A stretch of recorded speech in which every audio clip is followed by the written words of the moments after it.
xibaar yi gën a fës ci internet bi ñu wax ko waxtaanee ak Rose la Fleur alors Rose gis nga ko Odia wax na si Badolo tamit wax na ci yow tamit da nga ciy wax tu es en bonne compagnie n'est-ce pas. instant bi ñëpp a ngi ciy wax. mi ngi noonu fameuse déclaration de politique générale on t'écoute. ni nga ko waxee rek muy. yaa ngi ree DPG bi jur na coow bu bëri ku nekk ak sa gis-gis donc. déjà pour rappeler li nga xamante ni mooy importance bi Sophia. boo xoolee dañuy fàttali ni que lu am solo la ci askan bi rawatina ci ñoom ñi nga xamante ni ñoo ñu nekkal foofu ca pencum ndaw réew mi muy suñu député yi nga xamante ni boobax léegi ñu ngi séntu ki nga xamante ni mooy premier ministre bi mu ñëw jàkkaarloo ak ñoom. daal di koy def ni ko ki nga xamante ni mooy Amadou Ba defee woon respecté li nga xamante ni mooy délai de 90 jours yi nga xamante ni aussi jur na coow bu bëri. ñii ne les 3 mois mooy délai bi ci li nga xamante ni mooy texte yi.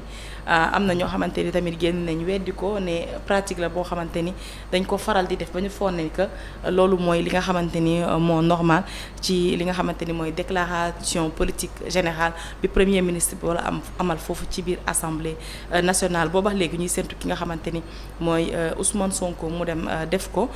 mu jur polémique bu bëri ñu dem xool quelques réactions ci tweet yi. daal di ñëwaat discuter si. ay ca ñu xooloo réaction ki nga xamante ni mooy Pape Alioune Sarr li mu wax. La déclaration de politique générale s'éloigne pour le Premier ministre. Le groupe parlementaire de Yewwi s'y oppose. Voilà. Alors ki nga xamante ni mooy Y90 li mu wax moom mooy elle ne s'y oppose pas, elle demande juste à ceux qui l'exigent de présenter le ou les documents qui l'imposent. On a entendu Constitution puis règlement de l'Assemblée. Le premier n'a nullement évoqué les 3 mois de PG. Et le second brandit à des zones d'ombre.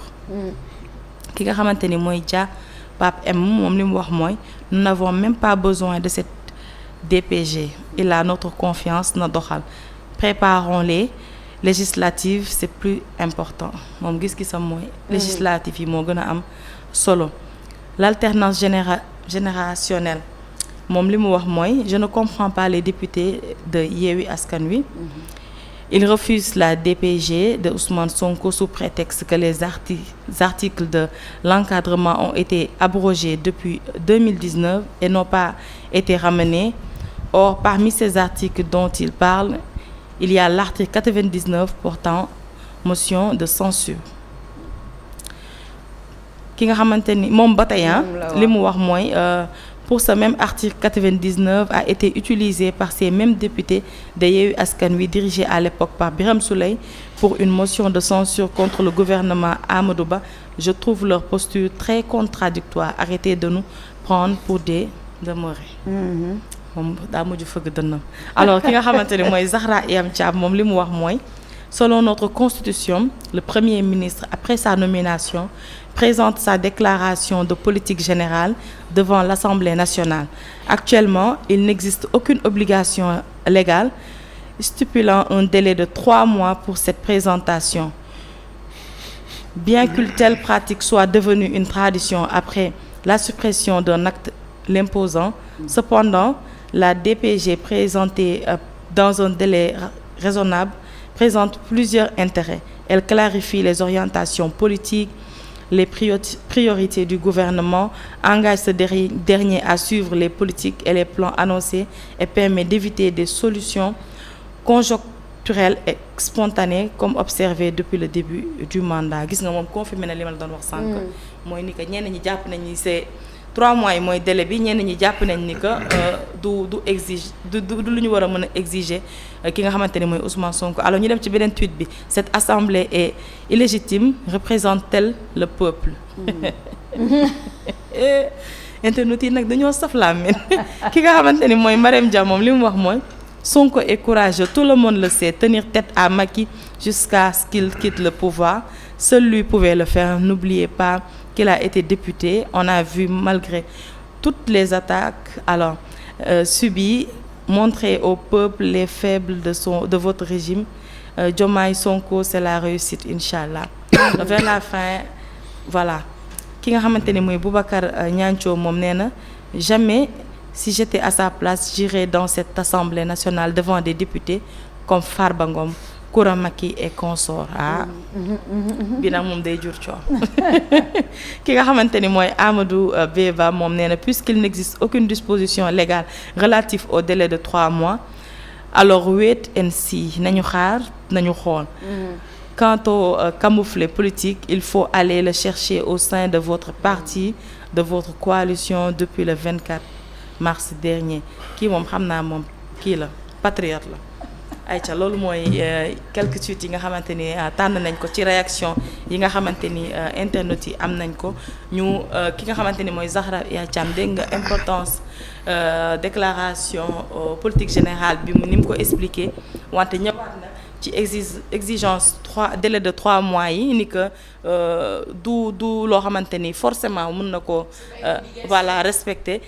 Bien vrai que ñi nga xamante ni ñoo fi nekkoon laata moom ba ki nga xamante ni mooy Amadou Ba ñoom nekkoon nañ ci délai bi mooy ni que avant 3 mois yi di mat ñoom ñëw nañ jàkkaarloo ñi nga xamante ni ñoom ñooy député yi foofu ca pencum ndaw réew ma waxtaanee li nga xamante ni mooy déclaration de politique générale bi Sophia ma bàyyi la nga joxe sa ma jox sama avis ak ki nga xamante ni mooy Abdourahmane. non ñëpp dinañ joxe seen avis ça dépend de fi nga féetee.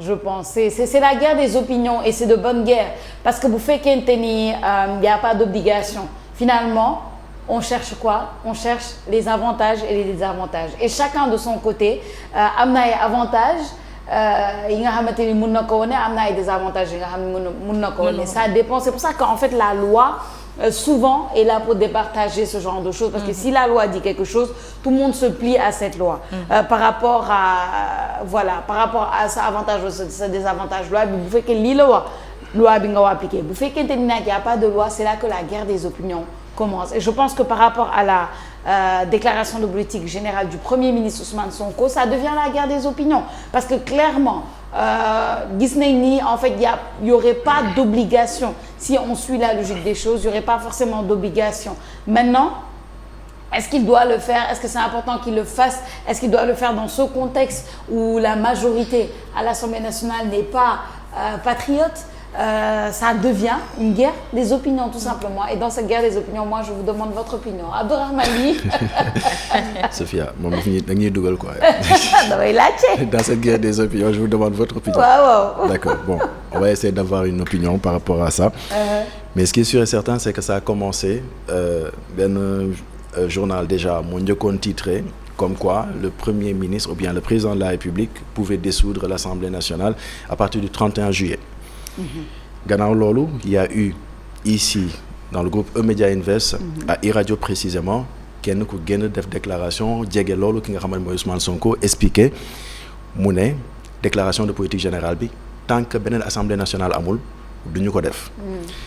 Quelques jours plus tard je pense 2 jours après il y a eu cette sortie là c'est-à-dire hier de la coalition ou du groupe parlementaire Yewwi Askan Wi sorti pour dire que il faut que l'on ils n'ont pas dit qu'il faut qu'on repousse mais ils ont clairement dit que le règlement intérieur de l'Assemblée nationale aujourd'hui présente du faux c'est-à-dire article 97 98 99 bi gannaaw bu ñu retirer premier ministre bi ba delloowaat ko article yooyu dugalaatuñu ko donc aujourd'hui c'est ce qu'ils ont expliqué. Ça n'a pas été réintégré comme ça devait ça n'a pas été réintégré. Ça n'a pas été réintégré. Articles yooyu ces articles n'ont pas été réintégrés mais boo dégloo bu baax Ayib Daffé.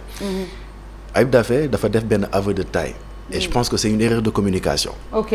Quand il dit le constitutionnaliste a fait son travail mais nous n'avons pas fait notre travail.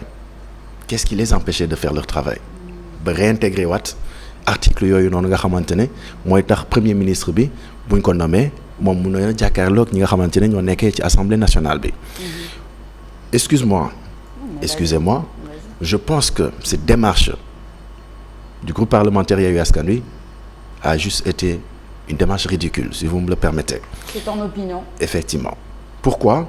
Parce qu'en fait on peut pas vous élire à 54% des voix et puis aujourd'hui vous cherchez des voix c'est-à-dire des chemins si je peux ainsi dire pour ne pas faire une déclaration de politique générale, pour que le Premier ministre ne fasse pas sa déclaration de politique générale. Moi, je pense que c'est aberrant.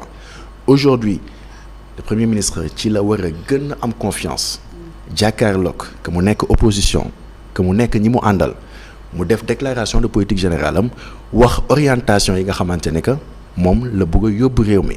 Parce que en réalité boo xoolee Ousmane Sonko dafa amoon programme bi nga xamante ne moom la teg mu ne programme bi ni moom laa bëgg a yóbbu ba ñu yegg ci suqaliku bu ñu bëgg. Askan wi wóolu ko à hauteur de 54%. Ouais. Parce que Bassirou Diomaye Faye bu ñu waxantee dëgg rek moom moo ko fi teg. mu yóbbu ko à hauteur de 54%. Pourquoi vouloir pourquoi vouloir daw. na taxaw jàkkaarloo député yi wax li muy wax orientation yi et cetera financement yi ci daan lay jaar et cetera. que l'on sache exactement fan la bëgg a yóbbu réew mi fan la koy jaarale.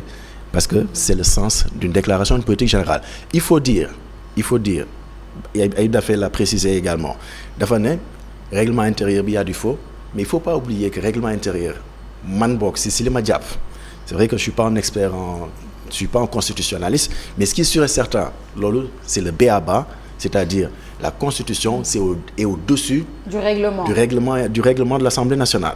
Cela dit, aujourd'hui, l'article 55 de l'Assemblée nationale, qu'est-ce qu'il dit? Tu vas me permettre de le lire? Bien sûr. L'article dit: après sa nomination, le Premier ministre fait sa déclaration de politique générale devant l'Assemblée nationale. Cette déclaration est suivie d'un débat qui peut, à la demande du Premier ministre, donner lieu à un vote de confiance. C'est-à-dire, vote de confiance, c'est pas une obligation. Donc, du coup, aujourd'hui, en cas de vote de confiance, celle-ci est accordée à la majorité absolue des membres de l'Assemblée nationale. Cela dit, moi, je pense qu'aujourd'hui, que mu nekk Assemblée nationale, que motion de censure bi ñu agité mu am et cetera, quoi qu'il en soit, il a la confiance de la majorité des Sénégalais. Na présenter un peu son programme, présenter un peu fan la bëgg a yóbbu nit yi ci yan base la leen di yóbbu, les Sénégalais comprendront fan la bëgg a yóbbu Sénégalais, et puis on avance quoi. Sinon ça va nous retarder encore. Et puis il y a des termes là, il faut vraiment qu'on s'y arrête un peu, c'est-à-dire les délais raisonnables. On se souvient un peu avec le président Macky Sall qui disait qu'est-ce qu'il disait encore?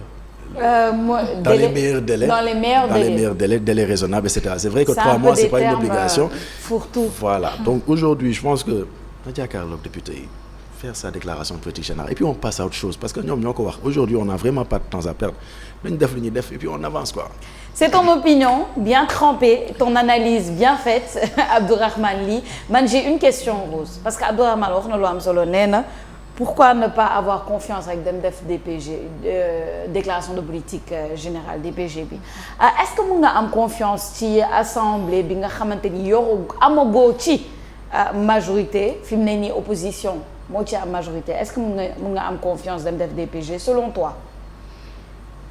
dëgg la li nga ma posé c'est une question très pertinente mais Sophia xam nga tey ba ci tweet yi ñu doon xool sànq am na ci kenn ku ne du dem parce que ba cité ñaar ou ñetti député mooy ñi gën a fës ci assemblée bi pour des fois di perturber ñi nga xamante ni mooy seen nawle yi bu ñu des fois bu ñu jëlee kàddu foofu ci pencum ndaw réew mi mais gis nga assemblée nationale li fay xew yëpp ñun xam nañ ko des fois da ngay gis en direct day am ay incidents day am ay moments yu désagréables combien de ministres taxaw nañ ñu leen di wax ay wax yu déplacé te teewul dañu taxaw def li ñu war a def dem seen yoon xam nga situation yooyu il faut toujours s'y attendre assemblée moom ñun léegi dem Sénégal dem nañ ba miis ni que tout le temps dina am benn instant ay éléments perturbateurs yu jug yoo xamante ni duñu nangu séance bi ñu terminer ko avec classe avec professionnalisme. Et excuse-moi Rose, je ne te coupe pas, je veux juste rajouter à yow li ngay wax nii parce que souvent on dit Sénégal ñun suñu assemblée dafa doy waar mais c'est dans presque tous les pays du monde. C'est-à-dire que assemblée nationale dafa nekk fi nga xamante ni day tàng fi nga xamante ni débat yi day jolli. Je ne condamne aucunement la violence dañ ko war a bannir dans tous les pays mais on a vu des vidéos de différents pays où il y a de la violence dans les assemblées nationales où il y a des débats très houleux et tout débat houleux waruñu ko daw parce que c'est à ça que ça sert l'assemblée. Ku nekk ñëw chacun représente l'Assemblée nationale moom pencum ndaw ñi n'est-ce pas chacun représente quelque chose chacun va avec ses idées il doit y avoir des débats c'est là-bas la place de débat sans violence mais c'est dans tous les pays du monde c'est pas l'apanage du Sénégalais loolu rek laa bëggoon rajouter léegi bu ñu fàttee ni que Ousmane Sonko du noviste biir Assemblée nationale Ousmane Sonko il a été député Ousmane Sonko il a eu des soucis là-bas ndax bi mu toogee affaire Adji Sarr bi mu ñëwee bu ñu fàtte ni que dañu waroon dindi li nga xamante ni mooy malaanu kirnaanam immunité kii ni nga ko xatee parlementaire am bi ñu ko waree dindi dañu waroon procéder à des votes et lu jiitu loolu boo leen seetloo Ousmane Sonko foofu noonu amoon na fa ay jafe-jafe mooy wax bu ñaaw am na fa brutaliser nañ ko amul lu ñu ko deful woon à l'époque te boobu député la woon tey c'est le premier ministre moom li ngay wax ni violence yi ñuy gis biir assemblée nationale ak désordre bi ñu fay nemmeeku moom moo la gën a xam ni loolu mënu ci mucc xam na li koy xaar foofu bu baax je rejoins Adji Mergane ci li mu wax xam nga moom nekkul Yewwi Askan Wi mu ngi Benno Bokk Yaakaar ci situation bi ñu ko ci interpellé ne ko ci déclaration politique bi premier ministre war def boobu ba tey defu ko moom dafa ne yaakaarul ni ko Ousmane Sonko dafa ragal dem assemblée nationale. mu ne Ousmane Sonko ku ko xam na ne du ragal. mais juste que peut-être que gisagul ni que. c'est le moment c'est le moment et puis. elle pense que c'est pas trop important du li gën a prioritaire jamono bi ci Sénégal. si. mais ñoom li ñuy pour ñenn ñi li ñuy wax ni est-ce que ragalul est-ce que lan lay daw je pense pas que day daw wala dafa ragal parce que moom nekkoon na foofu xamante nañ seen biir bu baax a baax. léegi nag li nga wax dëgg la majorité bi xam na ni ci beneen camp bi la nekk pour l'instant c'est un réel problème mais ak lu mënti am wala ala kulli aali moom mënuñu bañ a nangu ni que dina dem jàkkaarloo ak ñoom pour jox leen li nga xamante ni mooy déclaration de politique générale bi bu ñu fàtte tamit kii bi mujjee am li nga xamante ni mooy réunion bi mujjee am foofu ca palais sous la présidence de monsieur Bassirou Diomaye Faye président de la République du Sénégal mu ngi koy wax le 5 juin bii passé ni que ñu ngi bàyyi xel ni que dañu war a dem def li nga xamante ni mooy déclaration politique générale très prochainement dans les semaines qui suivent donc ñoom ñu xam nañ ni dina ñëw léegi nag xëccoo beeg xiiroo beeg ŋaayoo bi c'est très normal Sophia ku ci nekk da ngay xëcc jëmale sa boor. tey ki nga xamante ni moom mooy Ayib Daffé ni ko kii waxee. Abdourahmane moom déclaration bi mu mujj def en tant que président parlementaire bu Yewwi Askan Wi. nee na moom dafa gis ni que du priorité pour Ousmane Sonko dem et Ousmane Sonko sax du dem def li nga xamante ni mooy déclaration de politique bi loolu moom la engagé. xam nga pour instant bii nii bul sonn. ku nekk da ngay xëcc jëmale sa côté ku nekk da mais moom Ousmane Sonko en personne comme yéeyagu ci yàbbeegu ci nañ toog dégg. ni ñu ko xamee man je pense que dina réagir bu yàggatul dara. très rapidement xam nga laa gëm. Ousmane Sonko dina def déclaration de politique générale am. cela dit kañ la koy def c'est la grande question. c'est-à-dire ndax législature bi la koy defee wala dañuy dissoudre assemblée nationale pour après mu def ko c'est la grande question kañ la koy def loolu mooy question bi mais ndax na ko defam déet loolu c'est une obligation institutionnelle constitutionnelle aujourd'hui c'est une obligation il doit le faire il le fera. mais kañ la koy def. Je pense que c'est ça la grande question. On va terminer juste très rapidement sur ça. Moi, je vais juste dire peut-être 2 mots très rapidement. Mon premier mot, c'est que oui, c'est un devoir constitutionnel et c'est un droit pour les populations de savoir la déclaration de politique générale du Premier ministre. Maintenant, quand est-ce qu'il va le faire? Est-ce qu'il doit le faire maintenant ou pas? Ce sont des opinions. Je demande juste à ce que... parce qu'on se rappelle qu'Amadou Ba aussi a été soumis à l'exercice il n'y a pas longtemps. On s'en souvient, quand il était Premier ministre, on a vu comment ça s'est passé, etc. Bon, vous me direz, contexte bi, c'était différent parce que Benno Bokk Yaakaar avait une majorité. Maintenant, majorité ou pas majorité, man li ma intéressé mooy ñi fa nekk ñoom tamit nañ jël seen responsabilité et ne pas voter juste parce que bokkuñu camp nañ déglu. en fait problème boobu yàgg nañ ko di souligner ci assemblée. c'est ça que chacun écoute.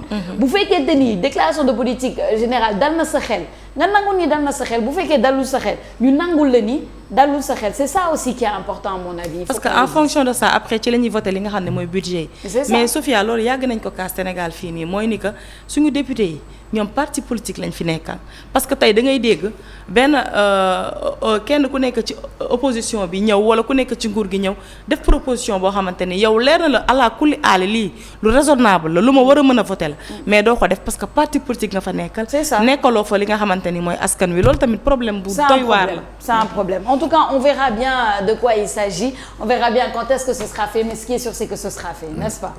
Effectivement. Rose Lafleur, merci beaucoup. merci beaucoup Di la gërëm di la sant bu baax et puis on te retrouve demain. Inch'Allah. Même chaîne, même heure.